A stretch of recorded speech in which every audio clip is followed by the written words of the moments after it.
Juice towards my immediate left, we've got Mr. Basil Nkwashu, who is the acting chief of the Tshwane Metro Police Department. Next to him, we've got Mr. Bertie Krobler, who is representing Stadium Management South Africa. He's the big boss there, so he will be briefing us as well. We also have Mr. Kolani Fihla, who is the spokesperson for the Johannesburg Metro Police Department. So they will be giving us an update there. Let me start with Mr. Krobler. If you can just give us an overview of what the plans are that are in place, what to expect, and maybe some of the do's and and don'ts. Thank you. Doctor, thank you. Good morning, ladies and gentlemen. I think as a starting point, trying to holistically cover, we were part also of the joint planning session with the security forces, not only related to Orlando Stadium, but also the fixture at Lucas Maripe on the weekend. And I just want to highlight the following, and the deployment of the police, and you'll see more graphs around here today as at any other press conference dictating or indicative of the seriousness the South African Police Services is taking these fixtures. There's really a great deployment of public order policing at these the venues, also the assistance of community policing forums and the wardens.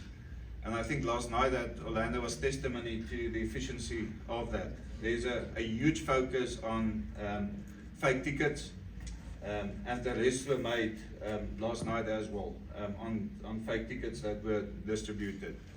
So a joint effort by the police services and security services, and then, as we say, the wardens that forms part of this cluster. The traffic police also playing their part in this whole operation. So I'm confident, although we're not involved at Lucas Maripe as such, but that the holistic planning for both venues are in place to ensure a safe and secure event. Related to Orlando Stadium more specifically, last night a very good test run with just over 30,000 people attending the fixture. Again, the same plans will be implemented. There was already a meeting last night and a meeting early this morning to highlight the areas of concern, to learn from the lessons and to enhance where we still can. A big plus point was the exclusion zone that was created. That kept people without tickets and with fake tickets on the outside of the zone, and that alleviated a lot of the pressure at the turnstiles and at the search points.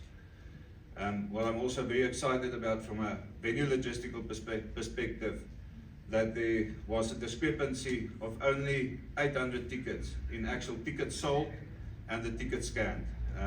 So that is a huge plus in controlling numbers at the venue.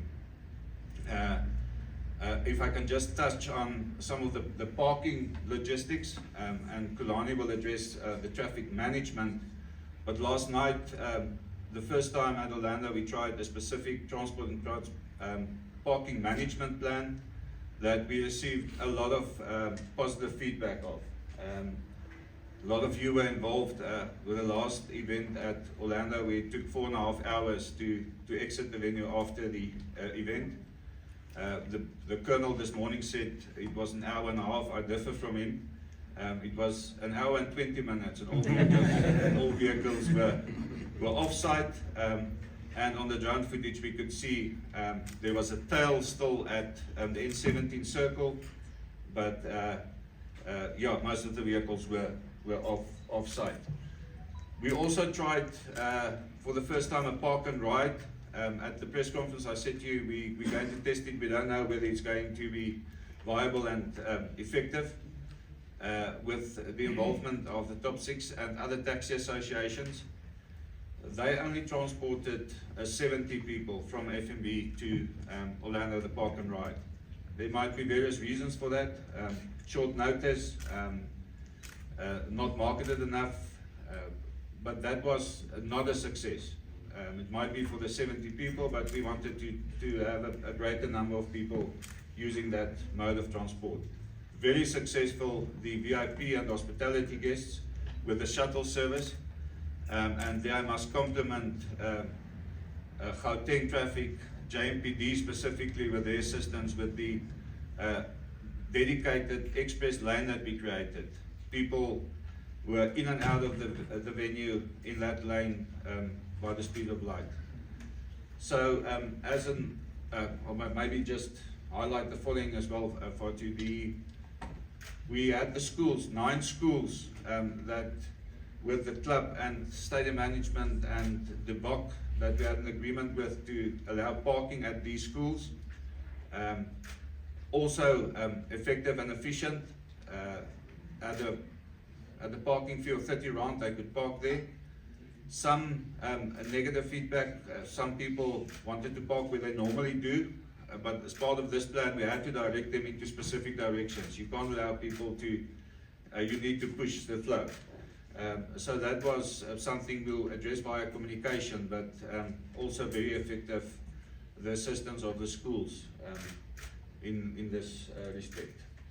A big difference on Sunday is that the match is at 3 o'clock and not at night, and the arrival won't be in peak hour where people arrive home from work as well.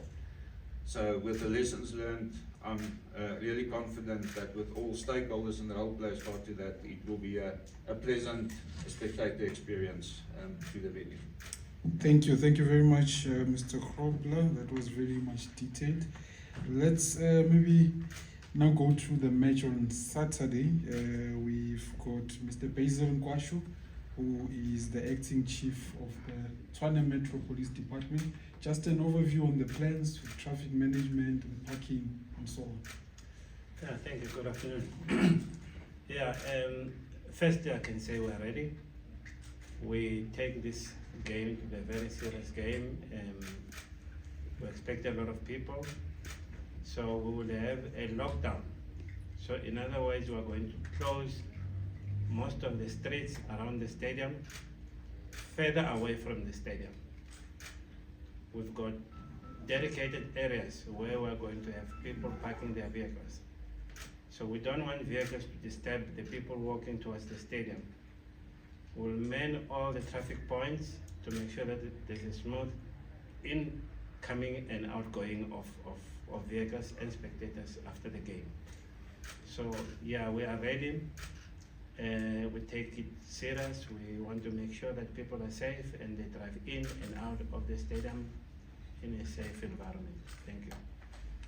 Thank you, sir. And let's move on to JMPD, Mr. Kolani Fihla.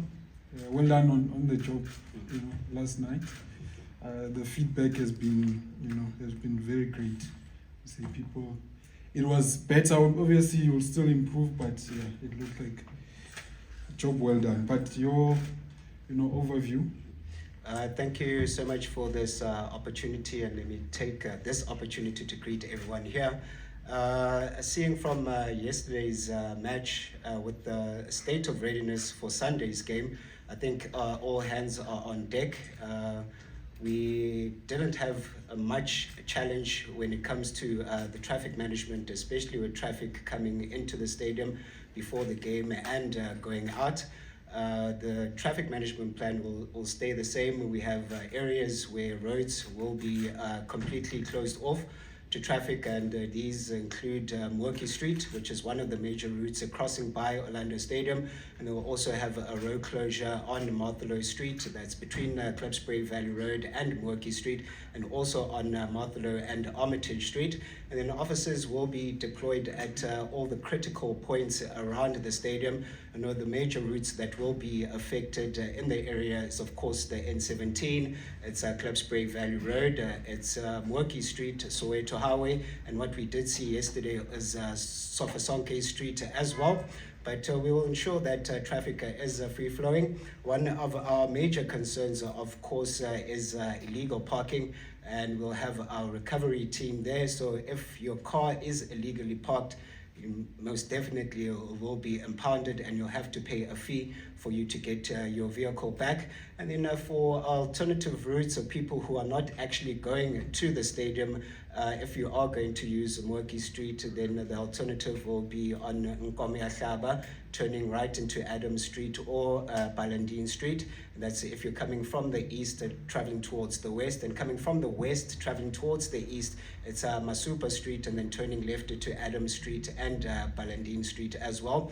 And then all the road closures and diversions will be lifted at halftime, and that's when we'll allow the taxi associations to line up their vehicles on Moki Street. And I think that was one of the plans that ensured that traffic going out to the stadium after the game was free flowing. That is one of our biggest challenges. And we are also requesting spectators and fans to come as early as possible to avoid any congestion before the game. I know after the game it's a bit difficult because everyone is leaving the stadium at the same time. But with that being said and done, I think and I know that Sunday's game will be a great one. Thank you very much, sir. Yeah, so we are ready for the weekend. Let's take maybe just a few questions. I'll take only 3 from the floor. I've noted Katlego there from Citizen. Tsepo, Goran, you were talking about illegal parking. I think you need to. That guy, Tsepo from ENCA is one of the culprits. So he will be number 2. And then, do we have any other hand? Okay, we'll stop it there.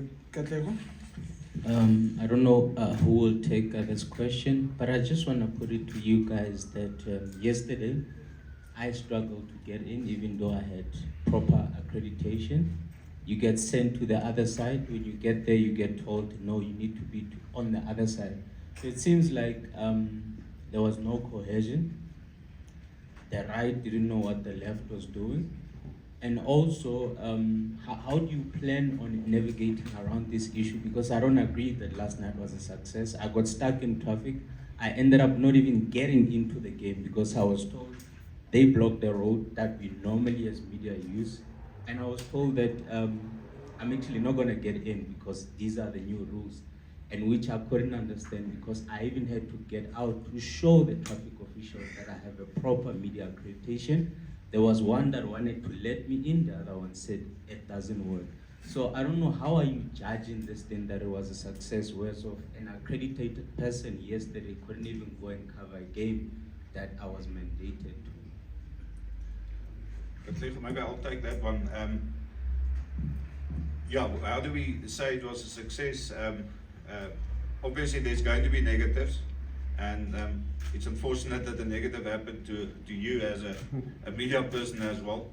In the debriefing last night, we discussed the communication from structures to, and the brigadier used the word foot soldiers, the guys on the ground. So it was identified as a specific problem. So we had this meeting this morning again. Tomorrow morning the presentation is at 9 o'clock to the city job, and then the tweaks to that plan will be presented to the foot soldier representatives at 10 o'clock tomorrow morning at Orlando Stadium. Apologies that it happened to you, but I again see it from our perspective again as a negative that we can address. And I think you tried to come from Mookie Street downwards to the main gate, and there was a problem that was addressed. I still believe, despite the negatives that's raised, that it was a vast improvement on previous fixtures. So thank you for your feedback, and the undertaking from the stadium side and from a logistical planning perspective is that we'll look into that. I know there was at the previous press conference, also a question on media not being allowed at specific entrance points. So we'll address that for Sunday. But I wasn't allowed at both of them. Yeah, I think also maybe if I can come in, Katleb, I wish maybe you had also reported it to us. But having taken, I think I agree with him that we apologize that you had to go through that. But we'll need, I think what we can do is, can you just allow me to finish? Sorry. No. Yeah. I'm saying it's fine. I wasn't allowed at two entrances. Okay. Right? You said there's two media entrances. I wasn't allowed at either of them, and I was bullied yesterday. Yeah, here's what I was told gonna my say. car would be impounded if I don't move. So that's what I'm trying to say. If you don't raise these issues here, where are we gonna raise them? I understand you don't wanna get into a back and forth, but I disagree that yesterday was a failure. I mean, was a success. That I disagree with, but it's fine. I'll let it go for now. It's fine. No, what I'm saying is don't let it go. What I wanted to say to you, maybe after the press conference, let's get more information so that we can be able to address. Because right now you're saying it was 2 gates, and there could be other additional information that could help us. So that's what I'm saying. Maybe let's park it for now. We'll get more information and we'll address it together with the stadium and the home club. But we do apologize for what you went through. I think I can also just add to that, as Bertie did allude that it was communicated with the past press conference that we had, and the message was sent to the officials on parade regarding accreditation and passes, and especially for media. I think there is a slight challenge on our side. It has been noted and we do apologize, but the message will be reiterated to our teams on the ground, and we'll make sure that with future experiences it doesn't occur again. Thank you. We'll take the next question, Tsepo. Yeah, thanks. Mr. X, I think with regards to illegal parking, just tell us because I've got new wheels. So, new wheels, a new cover. So, Mr. X, on a serious note, lessons learned, I'm not sure if you guys were working in that Chiefs and Sundowns League clash at Lucas Moripe Stadium, but there were a lot of traffic congestion in that match. Yes, it's a small stadium. How are you going to ensure that we do not see such hectic traffic before and after the match? Thank you. Are you talking Lucas Moripe? Okay, that will then be for Mr. Kwashu because Thanks. Kolani is Johannesburg. Okay. No, thanks. I think I addressed that one in my opening briefing. That Is this mic on? Sorry. Can you guys hear him? It's too far. Okay, maybe just move closer to Okay. Yes. Yeah, like I said, I addressed it in my briefing that we are ready. We want to make sure that there's a smooth flow of traffic in and going out of the stadium. So we've got enough personnel to man all the traffic points. So I can assure you that things will be different this time. I had a briefing this morning after 7 with my team, and we made sure that all the challenges that we experienced in the past would not occur again. Thank you. Thank you. Last one from Rani Tele.